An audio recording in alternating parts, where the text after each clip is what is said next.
Hi friends. Mega prince Varun Tej తాజాగా నటించిన operation Valentine చిత్రం ప్రమోషన్లో బిజీగా ఉన్నారు. శక్తి ప్రతాప్ దర్శకత్వం వహించిన ఈ చిత్రం మార్చి 1న ప్రేక్షకుల ముందుకు రానుంది. ఇందులో వరుణ్ ఇండియన్ ఎయిర్ పైలట్గా నటించారు. మానుషి చిల్లర కథానాయిక. ప్రస్తుతం వరుణ్ తేజ్ వరుస ఇంటర్వ్యూలతో క్షణం తీరిక లేకుండా గడుపుతున్నారు. తాజా ఇంటర్వ్యూలో ఆయన lady power star Sai Pallav గురించి ఆసక్తికర వ్యాఖ్యలు చేశారు.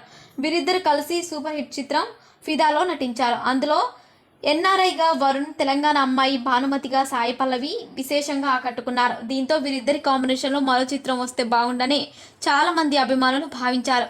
కానీ ఇప్పటి వరకు ఆ కాంబోలో మరో సినిమా అయితే రాలేదు. ఈ విషయంపై వరుణ్ ఓ ఇంటర్వ్యూలో స్పందించడం జరిగింది. ఇద్దరు కలిసి నటించకపోవడానికి గల కారణాన్ని వెల్లడించారు. మా కాంబినేషన్లో మరో సినిమా రూపొందించేందుకు సన్నాహాలు జరిగాయి. ఆ మేరకు ఇద్దరం కథ విన్నాం. కానీ ఈసారి చేసే చిత్రం ఫిదాను మించి ఉండాలని, లేదంటే చేయకూడదని నిర్ణయించుకున్నాం. అందుకే మళ్ళీ కలిసి నటించలేకపోయామని తెలిపారు. గతంలో తాను నటించిన గద్దలకొండ గణేష్ చిత్రానికి సీక్వెల్ చేసే ఆలోచన ఉందని చెప్పిన ఆయన ఓ మల్టీ స్టారర్ చిత్రంలో నటించే అవకాశం వచ్చిన కథ నచ్చకపోవడంతో చేయలేదని అన్నారు. నితిన్, సాయిధరం తేజ్లతో కలిసి ఓ చిత్రం చేయాలనుందనే కోరికను బయటపెట్టారు.